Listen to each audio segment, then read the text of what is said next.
তো গাইস, আমি ভাবতেও পারি নাই আমার এত বড় একটা সর্বনাশ হবে।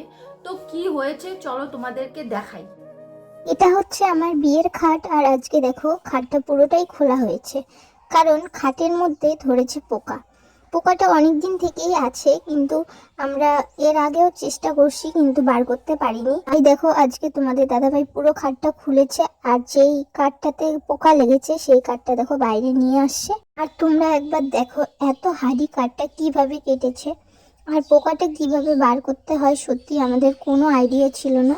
তারপরে মা বলল কাঠের মধ্যে বিষ দিয়ে রোদে শুকোতে দিলে নাকি পোকাটা মরে যাবে।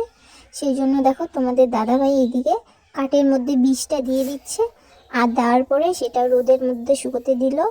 তারপরে আসলাম ঘরে। আর এইদিকে দেখো বিয়েতে কিছু গিফট পেয়েছি, সেটাই খাটের এখানে রাখা হয়েছে।